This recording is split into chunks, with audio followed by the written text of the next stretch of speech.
Well, I really don't want to do any predictions, but I can give you a kind of general lay of the land, as it were. Sure. Um, Look, the first thing to bear in mind is that turnout in local government elections is much lower than it is in national elections.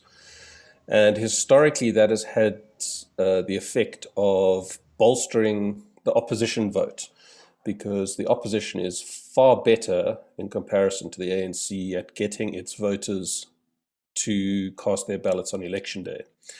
So they sort of enjoy a small differential advantage.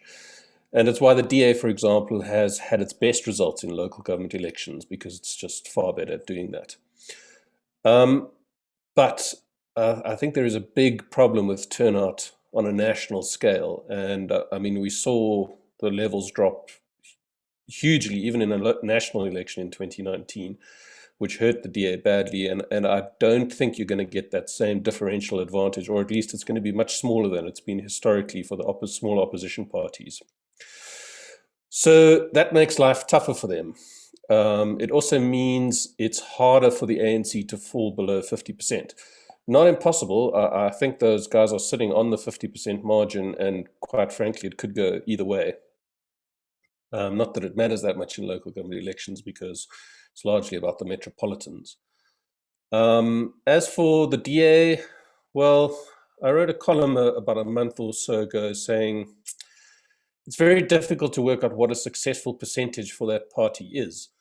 On the one hand, it'll definitely want to do better than it is in than it did in 2019, um, which it might be a different kind of election, but psychologically will make a big difference, and it'll be able to spin that as having turned the tide. But there is an outside chance it could drop below 20%, and that would be a real crisis for the party. But I think the breakwater mark for it is Cape Town. It must hold Cape Town in this election. If it Do you loses think that Cape city, Town is actually at risk? yeah, on the margins. I mean, I don't think it's a absolute risk, and if you had to ask me now, I'd say the D is likely to retain it. But things can go wrong. Turnout can go At wrong. the risk of whom? Who would be stealing their votes in Cape Town? Um, well, what happened in 2019, although in the final few weeks or so, the DA managed to turn the tide, was a sort of swathe of smaller parties cut little bites out of the DA. The ACDP, the Freedom Front Plus, good. There's no one main protagonist which seems to be eating into the DA's votes. It's all these, what I call sort of death by a thousand cuts. Um, and that's really its problem in the Western Cape. And the rise of other parties there now, the Cape Coloured Congress looks like it might get a percent or two. And those all come at the DA's expense. So there's no one main enemy. I think it's got a lot of smaller battles, and together they all add up to a sizable proportion of the vote. As for the EFF, local government elections, well, at least the one round of local government elections it's participated in so far, haven't gone great compared to its performance in national elections. It also hasn't had a chance to be able to campaign properly. Lockdowns have stopped it from sort of getting on the ground and talking to people in the way it does. And I think that's going to hurt the EFF too. Quite how much is difficult to say, but I would imagine it'll sort of be 10% thereabouts, one side or the other. Um, we'll have to wait and see. And I think a lot of people were surprised with the ANC's results in KwaZulu-Natal, for example, in 2019. Do you see any potential upsets there, for example, in Durban? Could a coalition government arise there? I don't know enough about Durban or eThekwini to comment confidently on that. I think the general problem you point to is true, and in 2019 there was a significant decline for the ANC in KwaZulu-Natal. Whether that translates into it losing the metro there, I'm not sure. And whether or not it's managed to turn the tide, I'm not sure. The IFP's done quite well in a number of by-elections.